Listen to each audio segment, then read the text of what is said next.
last time. I was just about to do it, I must have been distracted. It's very easy. I'm very diligent normally.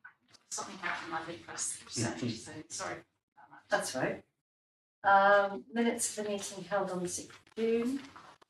Can I take those as accurate and correct? Simon? Thank you.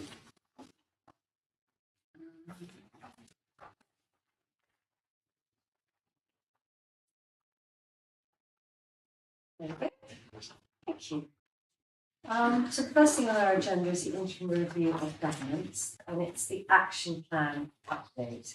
So as you all remember, we had the Centre for Governance and Scrutiny, an interim report in spring 2021. And then the overview and scrutiny looked at various bits of it. It came back to this committee meeting in October 2021.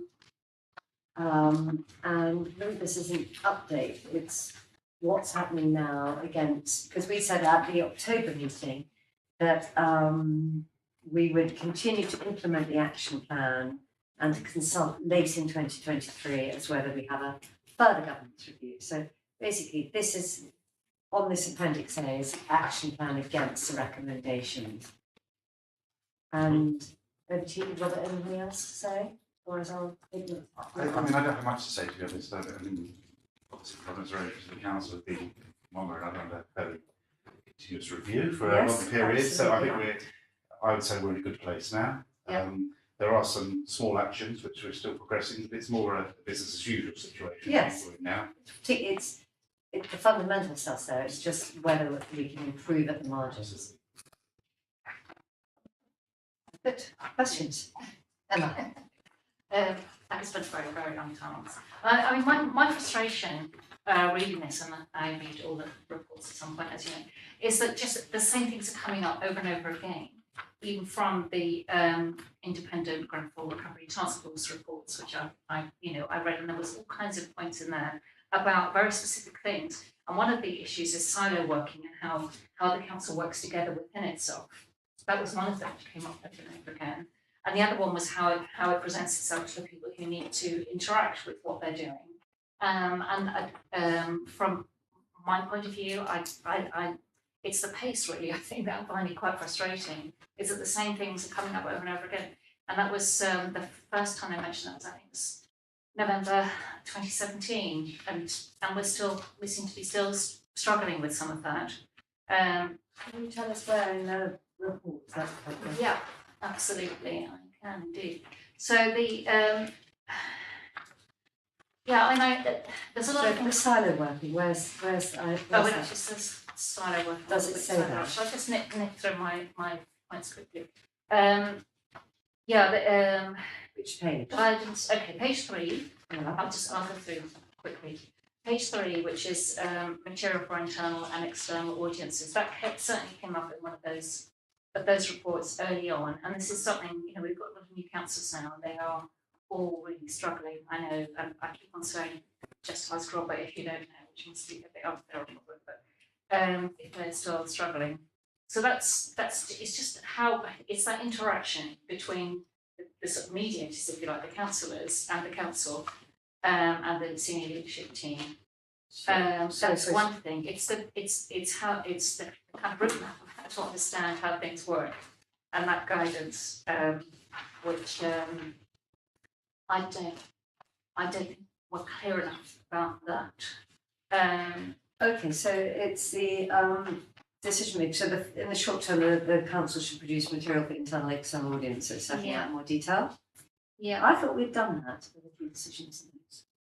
Well, we do it in lots of Different ways, yeah. and happy to consider other ways. I mean, you mentioned particularly members. Obviously, new members were production program, which we're halfway through. And the other thing, and I'm not complaining because I know you work very hard with them, is that I didn't know what they were being told. So I had no idea what courses they were doing, and so I was a little bit frustrated. So I didn't know what they were. Yeah, so why don't you do that? That'd be very helpful. If you could send me the list. Yes, yes, because I think then you can have an idea of what. Sure. And I also recommend attendance as well, because I know a lot of them are attending, they're not attending. So I think that's the issue. Yeah. Well, I don't know when. So I think that's one thing, inviting people, but I think also attendance and recording attendance on We do record it. On people, yeah. Okay, so perhaps you can feed that back, then we'll know if people are struggling with the time. Yes. Because people have lots of commitments outside the council as well, of course. There's quite a lot on sort of presenting ideas and how far they should be developed before they're presented to the outside world and to other councillors, and that comes up over and over again about how Find, yeah, that'd be so helpful if you just point Yeah. us to exactly the. Okay, this is one, and it's recent, very recent actually, but I think it's a bit of a theme that I'm hearing still. And that's at the last council meeting, we had several residents talking about the Power Square and what was going to be happening at Power Square.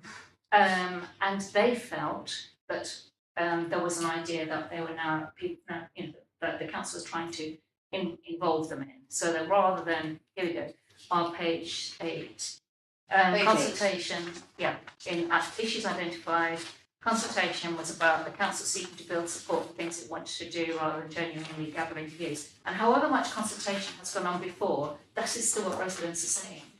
So that's difficult. So we're not communicating well. And I think they were told at one point that they weren't invited to a meeting because they didn't have letterboxes or something, which is just silly, actually. It just doesn't make sense because they certainly guess get letters when they needed to. Chief, So it's one example of how the frustrations people are still getting with how the council communicates with what is happening.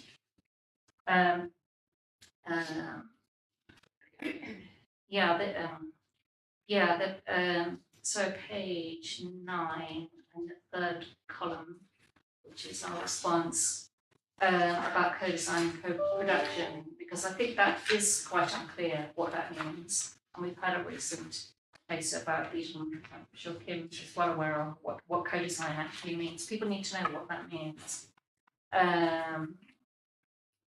And so, page 10, more work will be done to normalise engagement with ward councillors about proposals specific to their respective wards. And that is, I've been on the council 16 years, some others have too. And I think that needs a lot more persuasion and understanding of how things work. Here we go. Page 10 it actually says executive commitment to broader member involvement is variable. Issues include poor communication difficulties, if obtaining information and so on. And I am not aware of that improving, and yet there's no further action required. So there's a few things on those lines which I find I'm finding frustrating how to find information myself. The final one, sorry, and I'll let you just on page 14. Chief Executive for monitoring opposition engagement group leaders, understand in detail, etc. So that is yet to take place. So let's hope that will be a positive step forward. As I say, just generally reading these reports, and one of them, the government's report, they said that I can't remember the actual phrase. They said the council makes policy as a proxy for action, because we've got some really good policies, and I see them, I keep them all, and why aren't we actually? I don't feel that we're implementing them. We're not monitoring them. What are the outcomes? And I don't feel that they're being tracked through properly, and that's my frustration. So you feel that through scrutiny and stuff that they're not being tracked through? Yeah.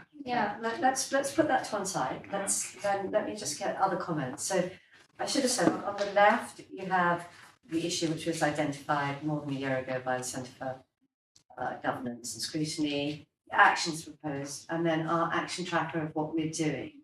And of course, some of what I think what Emma said is valid. We're not perfect. We're still on a journey. Sometimes our residents don't know how to engage with us. We can always do better.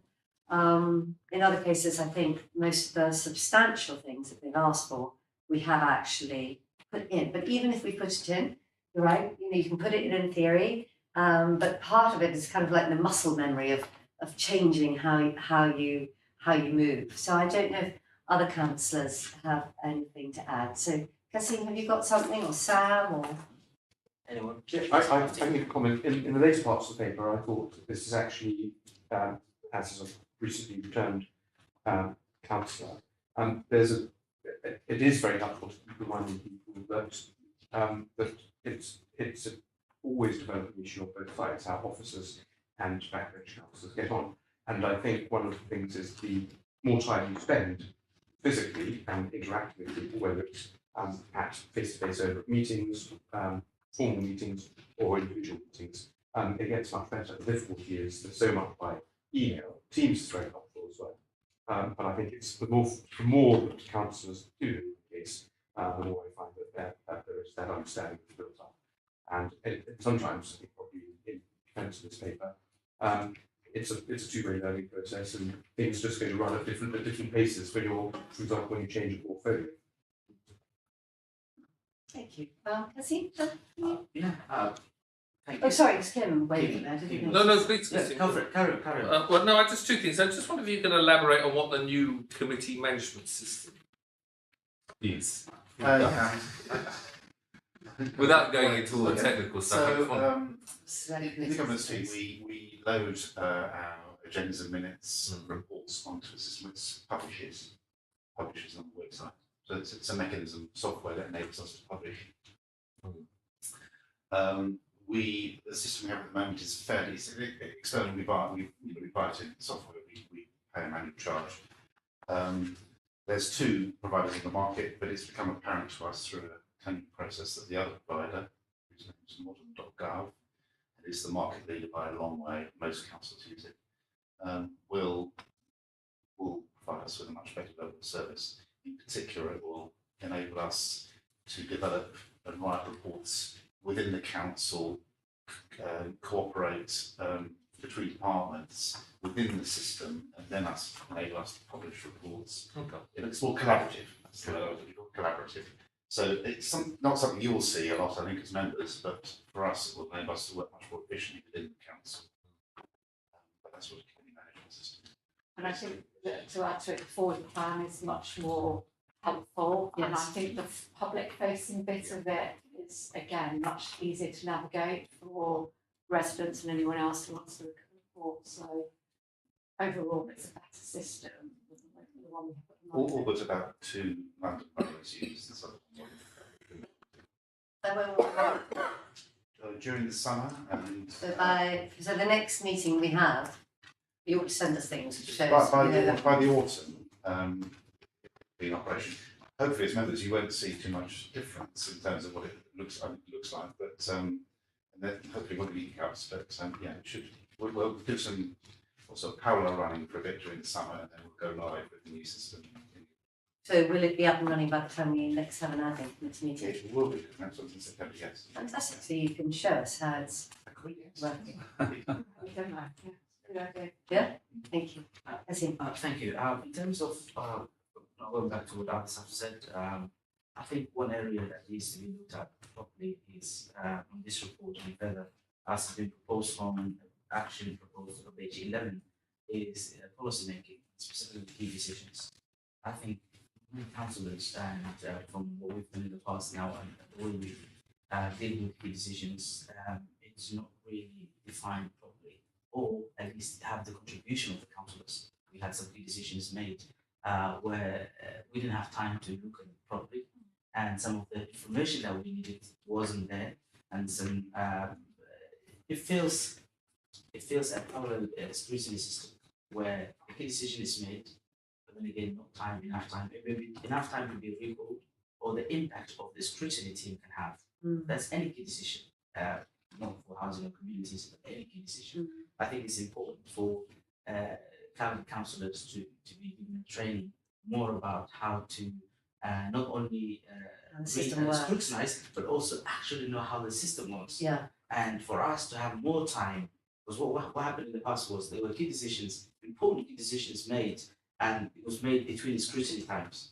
So Yes, I it's- remember that, Exactly, Jesse, we had seen this exactly. before, and I think if there anything we need to one thing we need to improve is important key decisions not to be made in scrutiny times, so that key decisions be left before or after the scrutiny, so that at least we can check the following. Because there was a time limit, 28 days, and some of the key decisions that, for example, Give me an example, it's always easier talking with concrete absolutely, examples. absolutely. If you want to give an, I have, for example, we have a scrutiny meeting on the 17th of March, for Yeah. example, last time.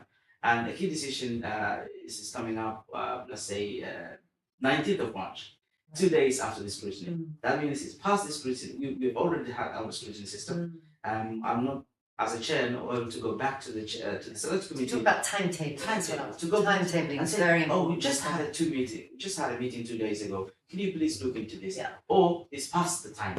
Or we may have a scrutiny, a key decision made, let's say, 15th of March, 2 days. So it's just not right to have that all put in one together. I think it would be good if a key decision is made, let's say, the first of the month. We have 17 days, just about 2 weeks, to read it It's through, starting to earlier, know, having that to consultation. know No, it's what- come up. and I think that just keep repeating itself. I think we need to have a solution to that. Yeah, Right. there is statutory regulations about this actually, and our constitution is slightly different than statutory regs, I think. Well, yeah, there's a period for calling, Yeah, the technical period for calling, but what we try to do and try to encourage officers to do in Yeah. report writers is to get scrutiny involved outside of that, so Yeah. you're not just relying on those technical call-in periods. So, otherwise yeah. decisions are made, say awarding a contract, you can't award it because you've got 10, is Yeah. it 10 days? Absolutely. I'll be honest, there's No, been, no, there's been it's a- 5 days. it's- 5 days, 5 days. It's come up in scrutiny, procurement, Oh, it's exactly the that, report that we wrote, all of that came up there. Yeah. But people need enough time, and not for every Yeah. single key decision, obviously, but some are really Yeah. important. And It's- when there's not enough time, it's really frustrating. We all got outside jobs these days. As And, you know, Laverne we says, need this a bit is an more issue coverage. about officer report writing, Yeah. drafting.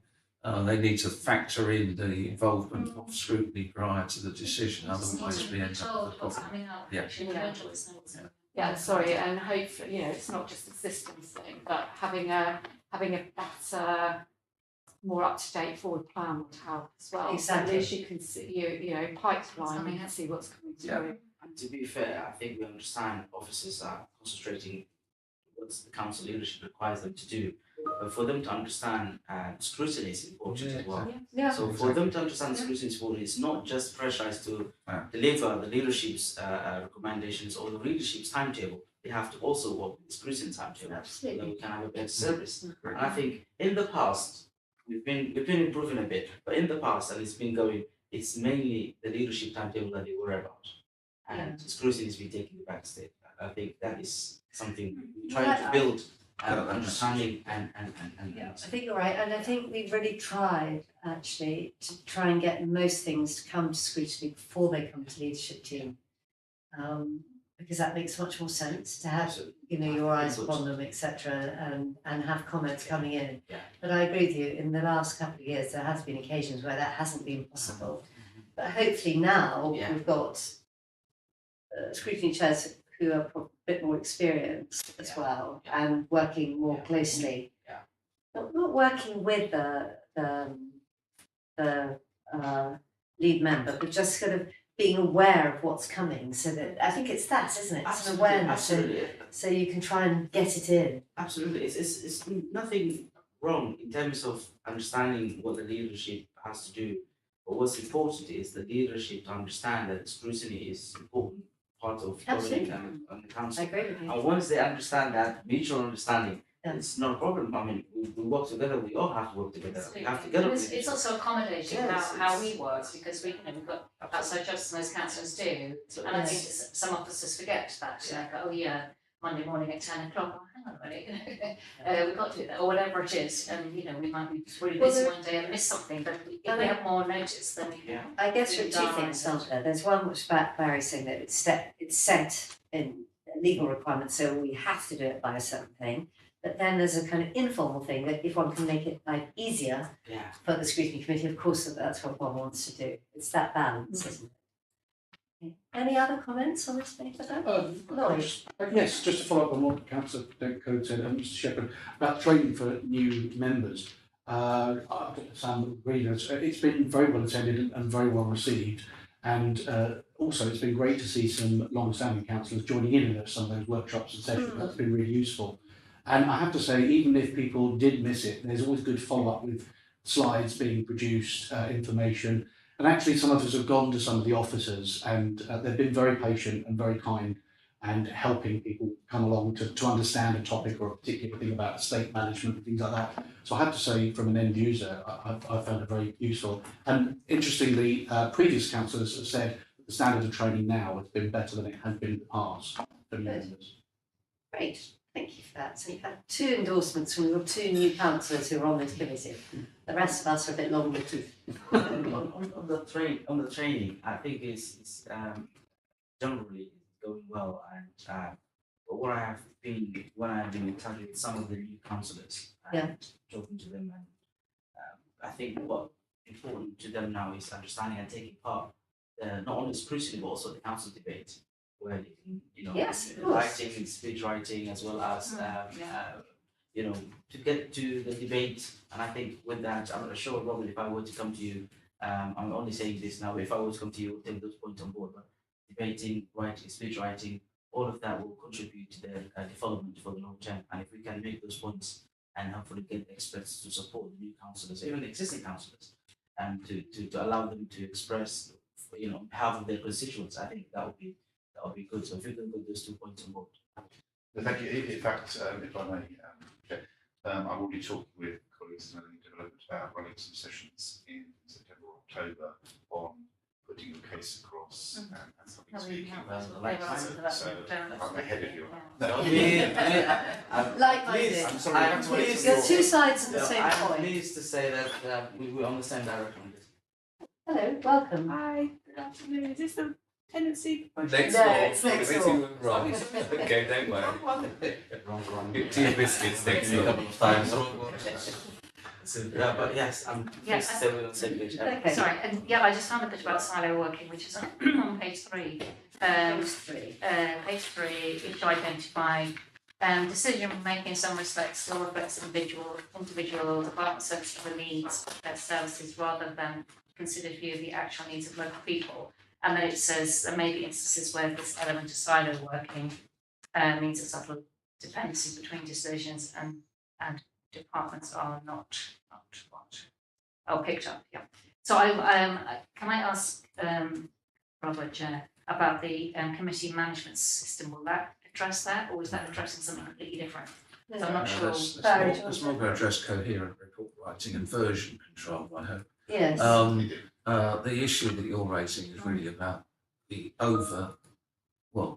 local government as multi-purpose, multifunctional thing has real problems with silo working in ways that all large organisations have, where the added issue of professionals responding to, say, government department edict that's just come out, or some Ofsted regulation or whatever. And really it's a continual effort on the part of management, corporate management, by that I mean the executive management team, to ensure actually we do have responses which are corporate, because members will see what's happening in their area. They don't see functional departments, whereas the officers are sort of grooved into functional departments. So we've always got to operate to do that. And that was part of my thing about having much more cross-disciplinary working, much more project-based working, to build on what we've done really in COVID, and also what we've done in response to refugees crisis in London, where we've created sort of corporate cross-working teams. And I'm wanting that to be more of a, I think that's the way local government's going. Yeah. And that, many people in local government are still, there's the comforting insularity of their silo. And we need actually as a management group to bring people out of that. Do you think we're getting there? I think we're did more with the corporate. We're more corporate than we were, certainly, and we've got more people stepping forward to do discipline. So when we say actually we've got a role here which is leading on X, and X involves something we haven't done before, we are getting people stepping forward. We weren't actually about 2 years ago. We are getting people because they can see it's actually useful, because that's the way the response is going in local government. They can see their career in that. Most people tend to think about their career as their profession. I'm a social worker, I'm a children's social worker, I'm an adult social worker, sort of thing. And actually what they're responding to is social problems locally. And therefore this corporate working, I think, is taking off, but it's not going as fast as certainly I would like and hope. But we're all the time trying to put pressure on to increase that. It's difficult because you've got to work with motivated people. And they're motivated really through, doing good and having good outcomes in their area. The thing is, their area is also connected to other areas that link to it, so they've got to think much broader. That's what we're doing in part of our organisational change agenda, which people outside of HR are leading on as well. So it's not just an OD function. All right, thank you. So actually, Emma, good point to bring up, and thank you, Barry, for addressing it. So anything else on this report? It's just meeting, really, isn't it? Thank you, Barry. Now we've got the Pocklington, or is it the Huggett? I can't remember. Pocklington and Huggett Apprentice Aid Fund Trust, which I think we asked you to go away and Yes, so apologies, I wasn't present the last time, so my understanding is that you just wanted to have a bit of information about the investment. So I've been quite brief, but I have brought our finance manager. fantastic. Just in case, or she could go away and find out if you need anything else. I did want to just add, and I apologise for not including this, but it came up at the end of the week, is that in the process of looking at this, we realise, of course, the committee members have changed. Yeah. We need to update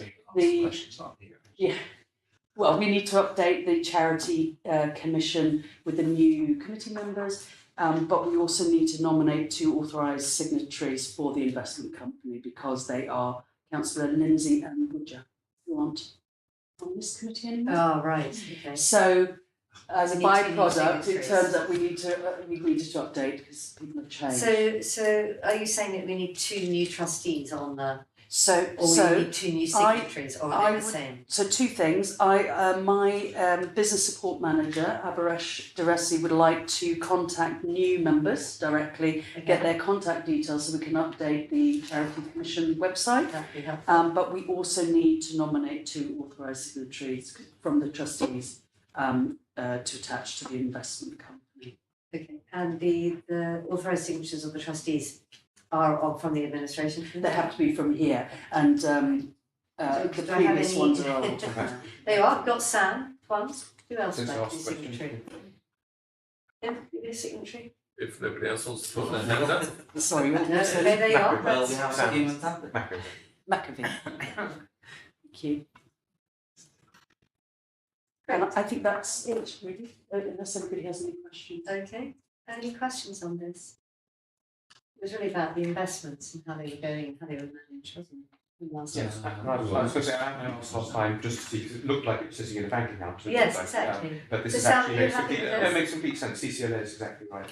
And it's funny, I had an email from a resident today asking if there were any grants available for school uniform. Well, there we go. So it's slightly complicated with the Charity Commission, but we're getting there. But we have a 60-day wait for them to look at and review the amendments that we've just made. It could be quicker than that, but it says if you don't hear back from us in 60 days, assume it's all right, but otherwise. So there is a slight delay, but we'll get it up and running as quickly as possible. Fantastic. Thank you very much. Is it any other business? Anything else you want to raise? No? Thank you. Have a listen to our votes. Thank you very much. Why don't you listen to this report having Oh, that? that'd be good for you. I mean, I don't think we've done massive amounts, so we've had I'm not.